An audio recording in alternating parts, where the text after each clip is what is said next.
Zaïch. There's number 11. 18 juin 1974. Parkstadion, à Gelsenkirchen, en Allemagne de l'Ouest. Deuxième match du groupe B de cette Coupe du Monde de football, 65e minute. À la suite d'une déviation de la tête, Dusan Bajevic inscrit d'une reprise de volée à bout portant le 9e et dernier but de la partie. Résultat, défaite 9-0 du Zaïre face à la Yougoslavie. Bajovic scores, and that's now 9-0, equaling the record highest score in a match in the World Cup finals by Hungary against Korea in 1954.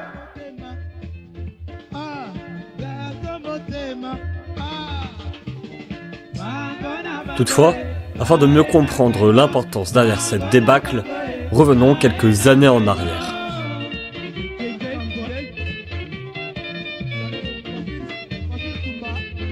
Incipit des 70s.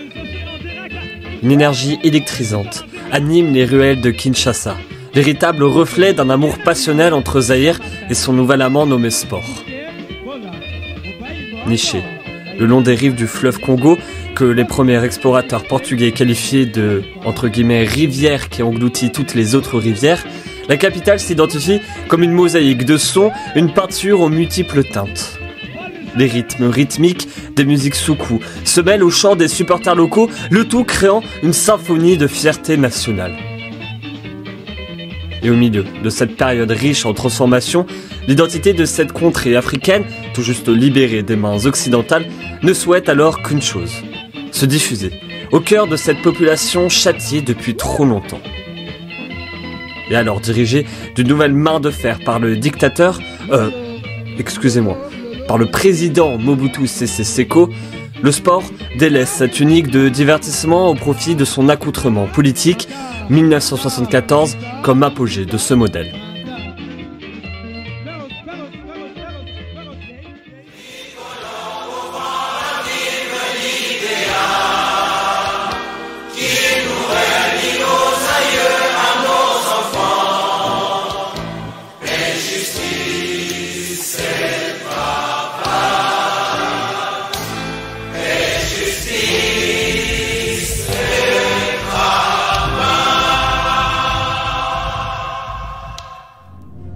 Le football.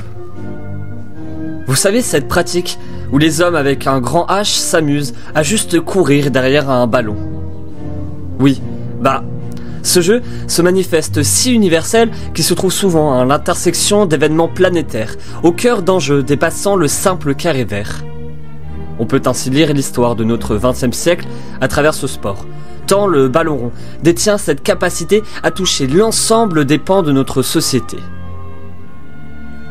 Et cela, le nouveau dirigeant de l'ancienne République démocratique du Congo, nommé dorénavant Zaïre, à savoir Mobutu Sese Seko, l'a très bien compris. Néanmoins, ce dernier a sûrement dû oublier que cette arme si puissante s'avère à double tranchant.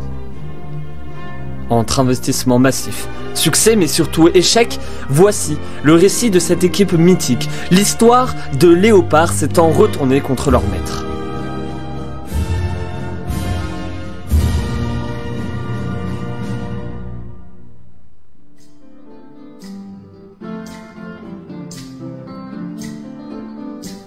Bonjour et bienvenue dans ce premier épisode de la 12e série de Géosporétique où nous allons nous plonger dans un nouveau chapitre de la grande histoire du sport dans lequel les léopards zaïrois partent en mission Coupe du Monde.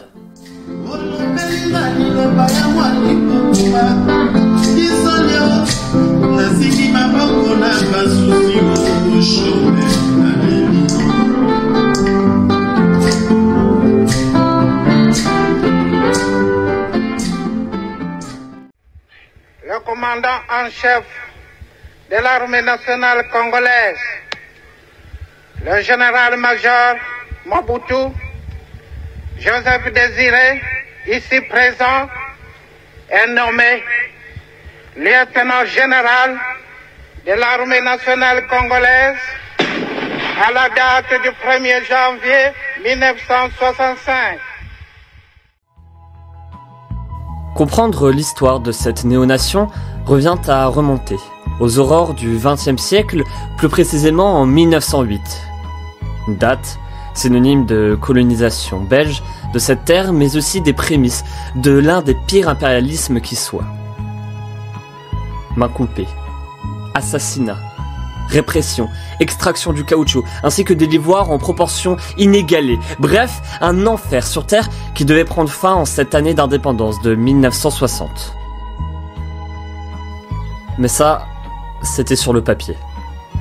Car il faudra en réalité attendre l'assassinat du Premier ministre Lumumba 5 ans plus tard, couplé au coup d'état de Mobutu, pour que ce Congo divisé devienne un Zaïre unifié.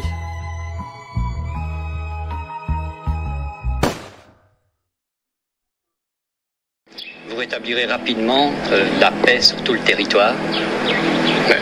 C'est la tâche à laquelle nous allons être attelés. Et vous aurez les mains plus libres que du temps des politiques. Mais bien sûr, j'ai toute mon armée avec moi.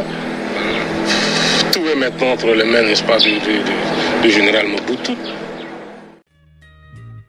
D'ailleurs, attention, hein, n'appelez plus le nouveau père de la nation zaïroise Joseph Désiré Mobutu, mais plutôt Mobutu. Sese Seko Nuku Ngbendu Wazabanga. Autrement dit, Mobutu, le guerrier, qui va de victoire en victoire sans que personne ne puisse l'arrêter. Que dire de plus? Cette appellation annonce parfaitement la couleur de la politique qui sera menée.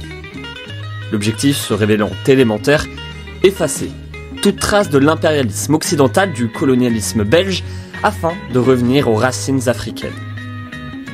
Et pour ce faire, à l'instar de son homologue camerounais, le président instaure promptement un régime autoritaire à parti unique au sein de son vaste territoire. Avant même d'apprendre à lire et à écrire, tout le monde savait qu'il valait mieux, même en chuchotant dans un lieu clos à l'abri d'oreilles indiscrètes, ne jamais prononcer les noms de quelconque antagoniste à ce régime, pour la plupart exilés ou bien assassinés. Ainsi, dans l'optique d'éveiller cette flamme d'unité nationale tout en asseyant au passage son influence, le sport apparaît comme un chaînon essentiel dans le rouage de ce mécanisme.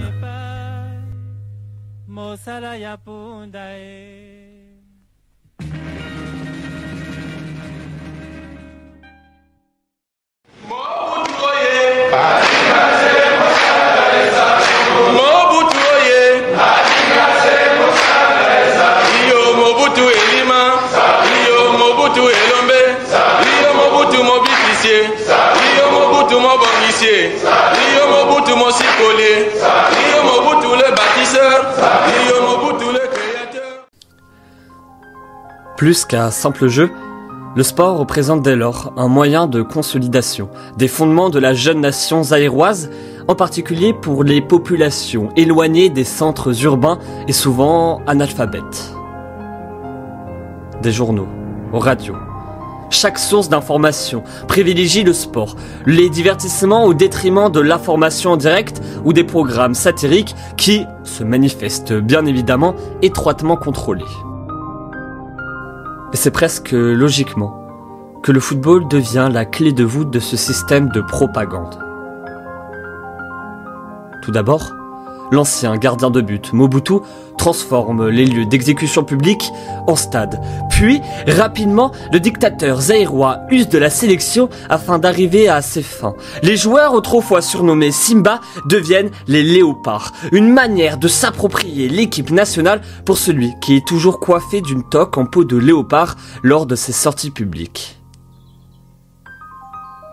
La fédération de football se métamorphose en auxiliaire du gouvernement.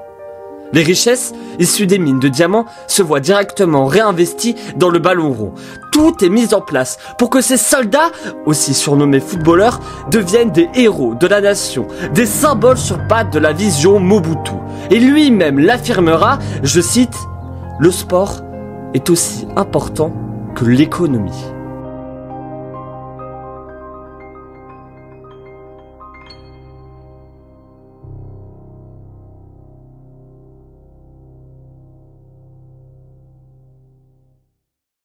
Mayanga, là, Ndiaye, en position de tir, deuxième but pour le Zaïre, et deuxième but pour Ndiaye, but marqué à la 31e minute de cette seconde mi-temps.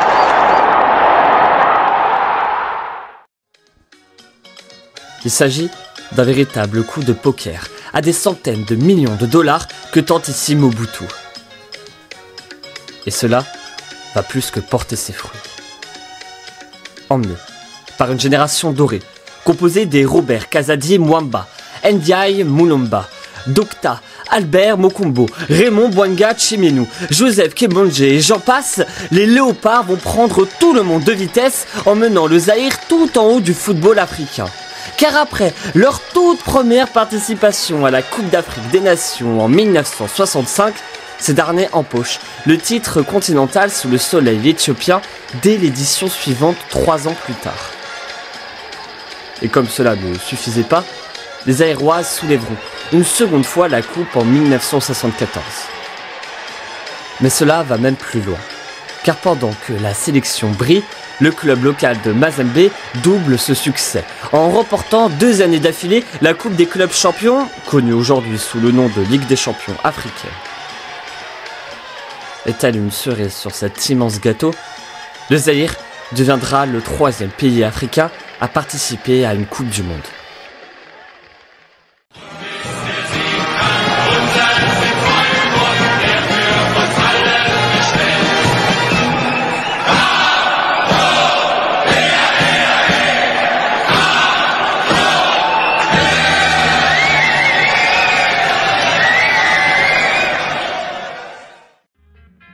Et oui, comme pour un peu plus rentrer dans l'histoire, le Zaïre devient, en 1974, la première nation subsaharienne à participer à la Coupe du Monde. Pour ce faire, les Léopards se sont défaits du Maroc pour composter le seul billet alloué par la FIFA au continent africain concernant ce mondial qui aura lieu en RFA. Un triomphe revendiqué bien évidemment par le guide suprême Mobutu, qui voit là l'occasion de plus que jamais légitimer sa politique. La presse locale se charge d'ailleurs d'entretenir le culte de cette équipe nationale dont le succès s'avère attribué au maréchal. Le Zaïre gagne des héros, auxquels s'identifier ce qui ne se manifestait être le cas sous l'époque coloniale. Mobutu, lui, gagne en visibilité, son pays incarnant l'unique danseur africain de cette valse des puissances que représente la Coupe du Monde. Seul l'ombre au tableau, les hommes de l'entraîneur Vidinic héritent d'un groupe relevé, avec la présence des champions du monde en titre Brasilia, accompagnés de 2 équipes européennes, j'ai nommé les techniques yougoslaves ainsi que les rugueux écossais. Mais finalement, qu'importe. Cette équipe a ouvert la voie à un voyage inoubliable qui laissera pour sûr une marque indélébile dans les annales de l'histoire du football africain. Enfin, ça, c'est ce qui était censé arriver.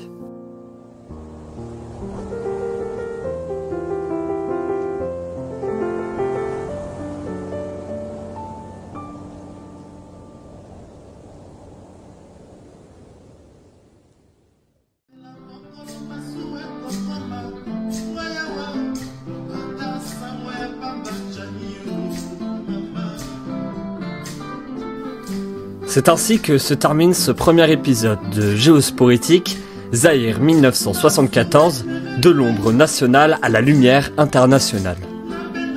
Le parcours des Léopards au sein de cette Coupe du Monde 1974, ainsi que les conséquences qui en découlent, c'est le thème du prochain épisode.